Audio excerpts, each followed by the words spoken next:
दशहरा की रात एनसीपी नेता बाबा सिद्दीकी की गोली मारकर हत्या कर दी गई थी। उनकी हत्या की जिम्मेदारी लॉरेंस बिश्नोई गैंग ने ली थी। लेकिन पिता की मौत के लगभग 23 दिन बाद ज़ीशान सिद्दीकी ने एक चौंकाने वाला खुलासा किया है और पिता की हत्या के पीछे बिल्डर लॉबी का हाथ बताया है। वैसे तो अभी तक इस केस में सभी गिरफ्तारियां भी लॉरेंस बिश्नोई गैंग से जुड़ी हुई हैं। लेकिन एक इंटरव्यू में उनके बेटे ने बाबा सिद्दीकी मर्डर केस के तार मुंबई की बिल्डर लॉबी से जुड़े होने का शक जताया। इस इंटरव्यू में उन्होंने आशंका जताई कि बड़ी प्लानिंग से बिल्डर लॉबी ने उनके पिता की हत्या कराई और साजिश के तहत लॉरेंस बिश्नोई वाला नैरेटिव फैला दिया ताकि सच छिपा रहे। उन्होंने एक प्रोजेक्ट के मामले में शिवसेना यूबीटी के नेता अनिल परब से हुई अनबन की कहानी भी सुनाई और इशारों में सारा खेल से पर्दा उठाने की कोशिश की। अजित पवार की एनसीपी के नेता बाबा सिद्दीकी की हत्या 12 अक्टूबर की रात हुई थी। इसके बाद पुलिस ने तुरंत कार्रवाई करते हुए 3 लोगों को गिरफ्तार किया था। फिर मीडिया में पुलिस के हवाले से खबर आई कि मर्डर केस में पकड़े गए आरोपियों ने लॉरेंस बिश्नोई के इशारे पर वारदात को अंजाम दिया। पुलिस की जांच अभी भी चल रही है, मगर इससे बाबा सिद्दीकी के बेटे और विधायक ज़ीशान सिद्दीकी संतुष्ट नहीं है।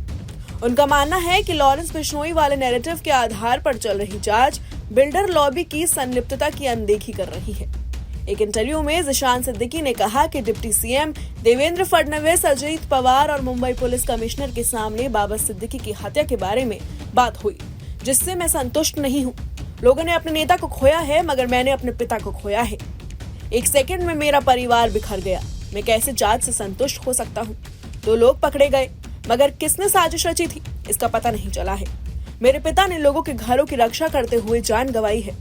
लॉरेंस बिश्नोई वाले थ्योरी को खारिज करते हुए ज़ीशान सिद्दीकी ने कहा कि वारदात के बाद बाबा सिद्दीकी के अस्पताल पहुंचने से पहले नैरेटिव सेट किया गया था।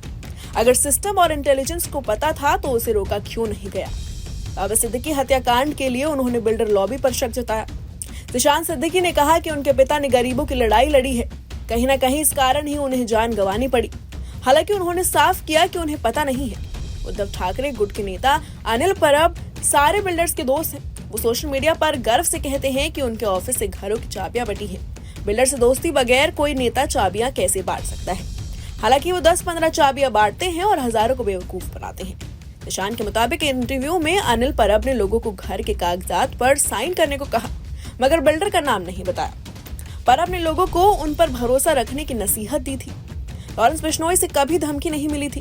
वहीं ज़ीशान सिद्दीकी ने यह भी बताया कि लॉरेंस बिश्नोई से बाबा सिद्दीकी को कभी भी धमकी नहीं मिली थी।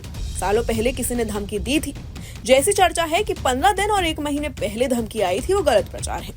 उन्होंने कहा कि हत्या के बाद लोगों का ध्यान भटकाने के लिए बाबा सिद्दीकी, लॉरेंस बिश्नोई और सलमान खान का कनेक्शन जोड़ दिया गया। जिस तरह से तेजी से नैरेटिव गढ़ा गया तो उससे शक गहरा गया कि कहीं न कहीं गड़बड़ है।